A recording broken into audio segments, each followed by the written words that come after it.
부모님의 이런 행위는 아이를 망치는구나. 그러니까 아이를 망치는 이런 행동은 나도 절대 하지 말아야겠다. 시험을 못 보는 것보다 더 하지 마셔야 되는 일이에요. 물고기를 스스로 잡을 수 있는 아이를 만들어줬으면 좋겠다.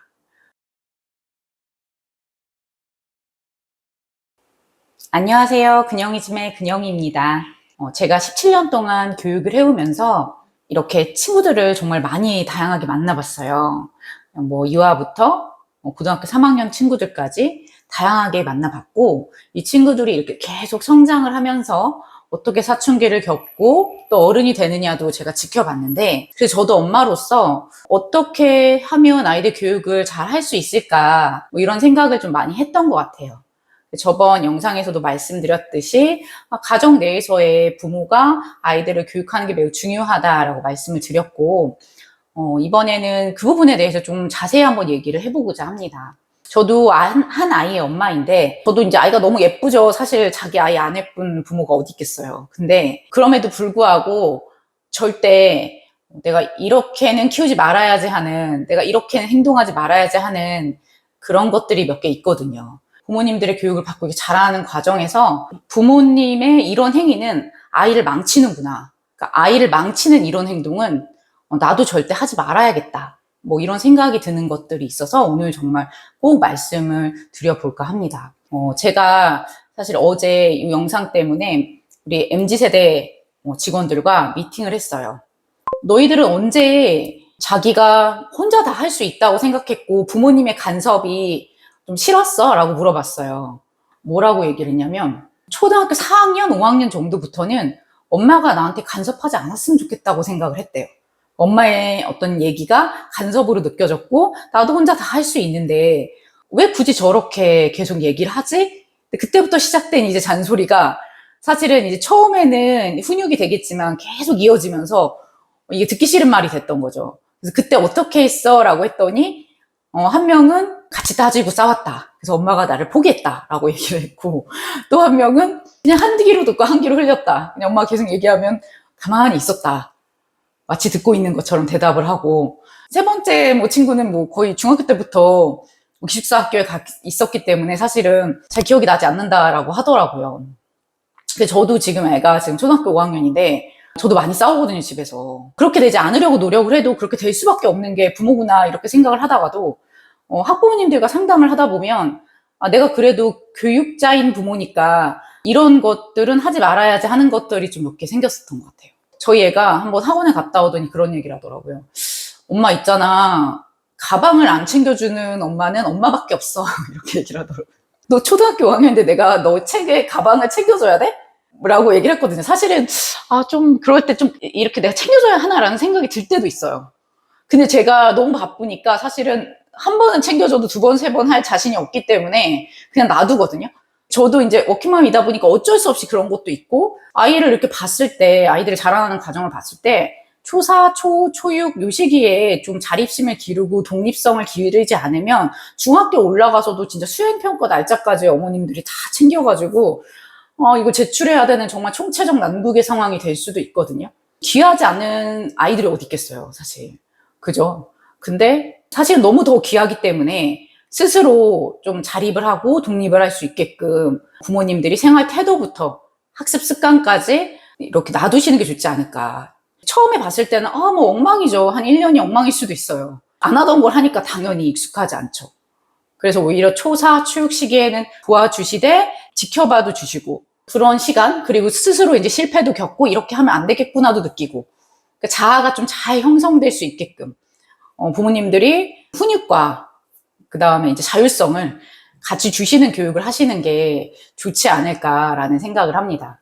제가 이런 생각을 하게 된 사례가 사실 몇 가지가 있는데, 예전에 초육 아이들을 이렇게 좀 맡았었어요. 이렇게 다 같이 맡았었는데, 그 친구 중에 독특하게 좀 눈에 띄는 친구가 있었어요. 그 아이를 어머니가 되게 늦게 낳으셨어요. 그러다 보니까 더 귀하게 느껴졌겠죠? 그래서 그 아이를 정말 숙제에서부터 알림장, 아이 간식까지 학원에 오면 진짜 다 챙겨주셨어요. 걔만 이제 중간에 나가서 간식도 먹고 오고, 숙제도 엄마가 거의 다 같이 해주고, 심지어는 시험 같은 거 볼 때도 옆에서 막 같이 공부를 해주시고, 거의 엄마가 거의 코칭을 하시다가 이제 학원에 온 친구였는데 학원 생활도 별반 다르지 않더라고요. 다른 애들은 어머니가 도와주는 부분도 있고 스스로 하는 부분도 있고 이런데 엄마가 막 바쁘면 보통 애들은 밥을 못 먹고 간식을 먹거나 뭐 이런 경우도 있고 혹은 좀 한 끼 굶기도 하는데 그 어머니는 워킹맘이신데도 중간에 간식을 다 투입을 해주시더라고요. 자기 회사에서 나오셔가지고. 뭐 정성을 다하시는 거니까 저는 이제 그런 거는 아무 말도 하진 않았는데 숙제를 옆에서 같이 해주시는 거는 좀 문제가 있다라고 생각을 해서 한번 말씀을 드린 적이 있어요. 어머니, 논술 교재는 아이들이 생각해서 스스로 좀 시간이 걸리더라도 답을 적어야 되는 건데 어머님이 옆에서 계속 지켜보고 엄마가 답을 얘기해줘 버리면 아이는 사고력이 다칩니다. 라고 말씀을 드렸어요. 그래서 사실은 오래 생각을 하더라도 1시간 생각해서 찾아내더라도 놔둬야 돼요. 저희 애는 논술 숙제만 진짜 3일 동안 하는 경우도 있어요. 그래도 놔두고 결과적으로는 이렇게 해놓은 걸 보면 그래도 참 생각을 많이 했구나 라는 생각이 들 때가 있거든요. 그게 아이들 사고력에 매우 좋고 제가 답을 얘기해 주는 것보다 방법을 좀 알려주는 편이거든요. 그리고 이제 저희가 이제 코로나 때문에 온라인 수업을 이렇게 전환하고도 어떤 경우가 있었냐면은 중학교 2학년인데 접속을 못해요. 노트북으로 이렇게 줌 접속을. 그래가지고 그거를 엄마가 집에 없으면 접속을 못하는 거예요. 그래서 어머님이 한테 그 얘기를 했어요. 중1, 중2면 좀 컴퓨터에 접속을 할 수 있어야 되지 않냐. 좀 가르쳐 주셔라. 좀 시간이 걸려도 그랬더니 지금은 본인이 다 챙겨줘야 된다고 생각한대요. 너무 어려서. 근데 그렇게 이제 자란 친구들이 한 고등학생이 됐어요. 고등학교 1학년이 됐는데 저랑 이제 수업을 하고 있는데 얘가 좀 자기 얘기를 좀 잘 못해요. 제가 이랬어요. 테스트를 봤는데 얘들아 빨간 펜으로 위에다 답을 다시 적어봐. 그래야지 틀린 게 다 눈에 보이니까 그렇게 적어서 보내? 했더니 한참 있다가 어머니께 문자가 왔어요. 우리 땡땡이는 지금 빨간 펜이 없다고 합니다. 선생님 파란 펜으로 써도 이해해 주세요. 이렇게 온 거예요. 이건 아닌데. 근데 그 아이가 그 간식을 챙겨 먹이, 초육대 간식을 챙겨 먹이고 숙제도 옆에 다 해주시던 아들이었거든요. 그래서 제가 한번 얘기를 했어요. 땡땡아, 너 네가 그냥 선생님한테 얘기를 해. 아니면 너무 부끄러우면 채팅으로 얘기를 해도 돼. 지금이라도 자립심을 키워야 될 것 같은데 라는 생각이 들었고 저도 뭐 엄마로서 늘 완성의 상태는 아니니까 고민을 많이 하지만 그런 노력이 필요한 것 같아요. 아이가 좀 스스로 할 수 있게끔 하나씩 좀 놔주는 거. 생활 태도와 습관과 자기 스스로를 관리하게 하는 거. 이것이 사실은 독립이죠, 독립. 자립심을 키워주시고 자아 형성에 도움을 주셔야 할 나이가 초4, 초5, 초6, 중1, 중2. 적어도 중학교 올라가서 이제 시험이 시작됐을 때 어머님들이 중간고사, 기말고사를 옆에서 같이 문제집을 풀고 채점을 해주는 이런 일이 생기지 않도록 정말 그거는 정말 시험을 못 보는 것보다 더 하지 마셔야 되는 일이에요. 반드시 초6 요쯤 돼서는 부모님들이 꼭 아이가 스스로 할 수 있게끔 해주시는 게 필요하고 또 한 가지는 너무 헬리콥터맘, 캥거루맘이라고 하죠. 너무 아이한테 과몰입이 되셔서 자신의 인생과 아이의 인생을 분리시키지 못하시고 걔 숙제나 스케줄까지 초5가 넘은 아이를 관리를 하시다 보면 어떤 일이 생기냐면은 본인의 탓 같아요. 걔가 공부를 못하는 게. 혹은 이제 그런 상황을 잘 받아들이지 못하시는 경우도 있어요. 교사가 아이가 이렇게 이럽니다라는 진단에서 들으면 우리 아이가 그럴 리가 없는데요. 물론 이제 아이를 잘 아는 거는 부모님이라는 생각이 들긴 하지만 그래도 적어도 학교 교사든 학원에서 아이를 담당하고 있는 선생님이든 정말 객관적으로 아이를 좀 보려고 노력을 하거든요.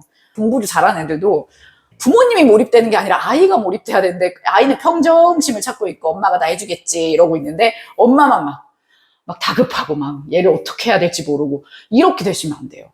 물론 저도 마음은 다급하거든요.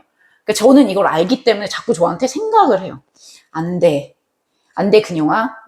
아이한테 이래서는 안 돼. 제가 계속 말씀드리는 게 부모님들이 아무리 잘해도 100점짜리 부모, 자식이 생각했을 때 100점짜리 부모는 없어요. 가만히 생각을 해보세요. 정말 본인의 부모님들은 다 100점이라고 평가할 수 있는지. 물론 아쉬운 점이 있어요. 자식 입장에서. 그래서 반대로 생각해보면 부모가 내가 이 아이를 위해 해줄 수 있는 방법을 얼마나 노력해서 해줬는가. 근데 여기서 잊지 말아야 할 것은 부모님의 자신의 자아를 잃으면 안 돼요. 그렇게 커서 이제 그 아이가 성인이 돼서 독립이 되면 아이를 잘 떠나 보내야 한다고 생각해요. 그러면 아이를 떠나 보내고 난 그 빈자리가 너무 커서 자신이 너무 힘들어지면 절대 안 되거든요. 부모가 너무 힘들어지면.